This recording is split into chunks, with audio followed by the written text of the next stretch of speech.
Hey guys, it's Randy. Welcome back to Randy Reviews.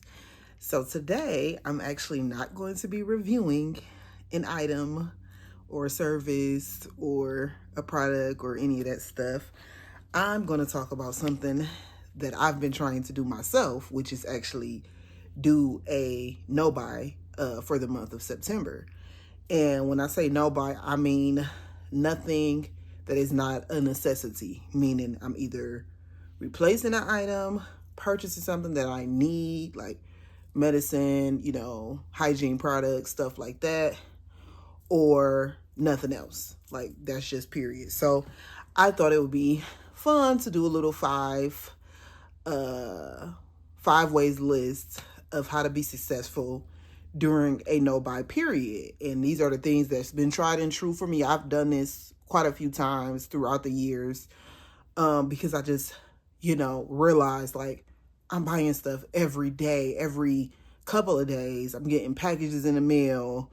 I'm returning stuff. Like it's just a lot going on. And I feel like my money is just flying out my bank account. And I always just be like, okay, Randy, you need to just stop. So I started with the month of September. I'm halfway through the month with success. I did purchase one thing that was not an what I would call a necessity, but I actually returned it. So in my mind, that doesn't count. But here's the 5 things that I always try to do when I'm doing a no buy. Number 1, unsubscribe from all of the email lists. Like when you open your Gmail or your Outlook or whatever, and you see all these sales happening, you see all of these, coupons, $10 off, 25 off of 75, blah, blah, blah.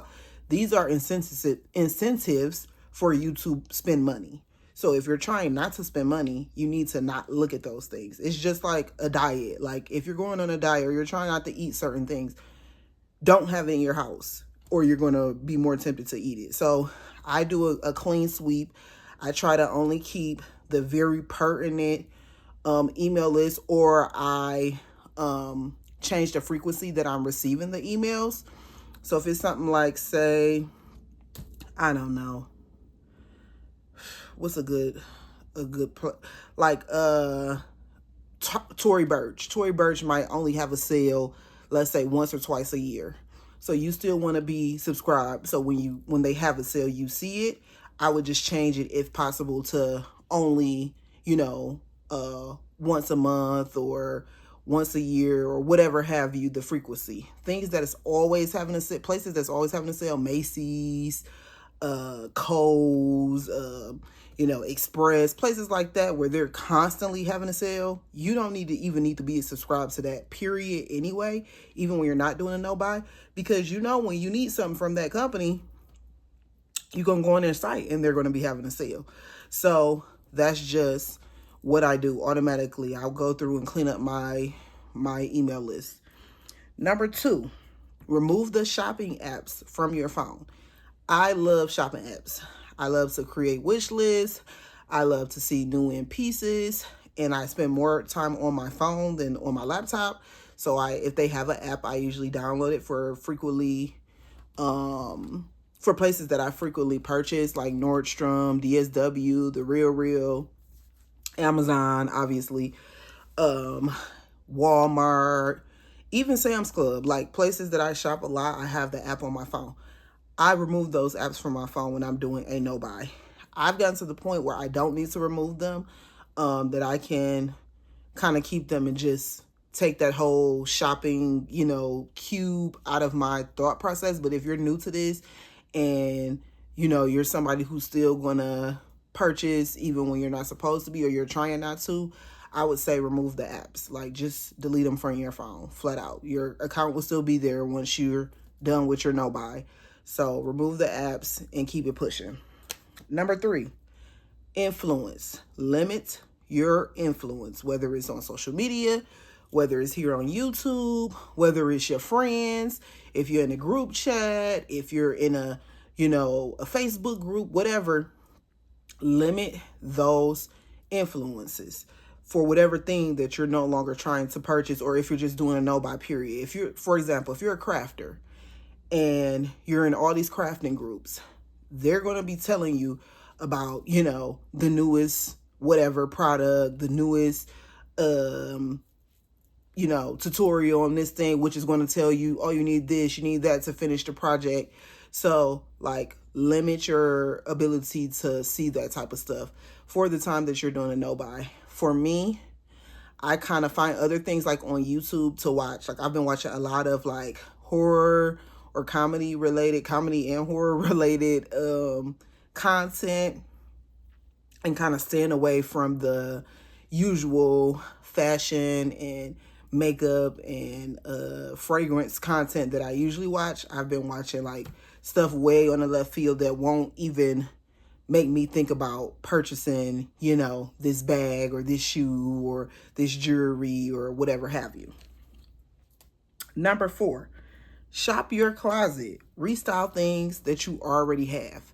So when you're in a no-buy phase, you feel like you missing out. You feel like, dang, I ain't got nothing prepared for this event, or I'm going to brunch and what am I going to wear? Because we're in the habit of thinking we always got to have something brand new when we step outside, which is ridiculous. So in this period, just spend time looking at your clothes. Spend time, like, I love going into my closet and just looking at my pieces, reorganizing my closet, matching up items to create outfits for when I am doing some things or some upcoming events or upcoming trip or whatever have you. And I also like to spend time actually thinking about different ways to wear items. So just do that. Like, have some fun with the stuff you already have. Like, I guarantee you, if you're somebody like me, you have a closet full of crap that you have not worn nearly enough, and that you have not shown the love that it needs to be shown for the money that you spent on it. So figure out where you're going to wear them, Jimmy Choos that you spent $600, $700, $800 on that you've only worn once. Figure out when you're going to wear them again. Figure out what's a cute outfit for an upcoming event, or make plans to wear those items. If you don't have any plans, you're like, okay, I need to wear these, but these are like, brunch heels. So plan a brunch. Hit your friends up, say, hey, let's go to brunch on Sunday or whatever, so you can wear that outfit, whatever have you. But just focus on using what you already have in your home. Same thing outside of fashion, same thing with personal products. We live in this world of stashing where we're just buying to say that we have it. We have a pantry full of food. We have a pantry full of, household items, tissue and body products and all of that. Use the stuff you got. You might even forget that you even have some of that stuff because you're so used to just buying. I know it's happened to me a lot where I'll run out of something in my bathroom and then I'm like, oh, I'm out of, this type of body lotion. And then I go buy more before I even actually look in my closet, my linen closet or whatever, to see that, oh, I still have 4 freaking bottles of body lotion. So like, just go through that stuff. Pull out some new products. You might be tired of using the products that you've had out. Put those back, pull out some new products to use or whatever to refresh yourself, to make you feel like you just bought something. So those are just a few ways I mean by shopping your home, shopping your closet, using what you already have. And last but not least, number 5 is limit your store runs and window shopping. And this is a big one for me because, like I said, I love shopping on apps. I love creating wish lists. I love looking to see what's new, what's something that I could add to my wish list, that type of stuff. But if you're someone who cannot handle it, you cannot just window shop, you have to buy something, then you need to limit that. If you're somebody who likes to shop in person and you say, oh, let me just run to Target real quick, but when you go to Target, you're going to end up buying X, Y, and Z, stuff that you don't need, this new hair product, this new t-shirt, this new that. You need to just limit your store runs. If it makes more sense for you to Instacart, your groceries, so that you don't even have to go in the store or go to a place that's just a grocery store like Kroger or somewhere where they don't have all of the things, like, figure out ways to do that. Figure out ways to limit your, site to products, because ultimately that's where it comes from. You see stuff that you feel like you want and you buy it. Like, it's impulse buying for most people We buy on impulse. Most people don't think out their purchases as good as we should. So if you're doing a no buy, whether it's for 2 weeks, a month, 6 months, whatever, you have to think of ways to not even see these things so that they don't become so overwhelming to you to where you feel like you just have to have them. And then once you get into a habit of doing this, let's say you do, a no buy once a year or whatever, every year you'll know the tips and tricks. So then it'll become easier and easier and easier. So there's my 5 ways to be successful. And I encourage everybody to do a no buy month. Start with a month, and if you can make it 2-3 months, or if you can make it a quarter or whatever, that's good on you. But I say at least 30 days of no buying, unless it's something you absolutely need.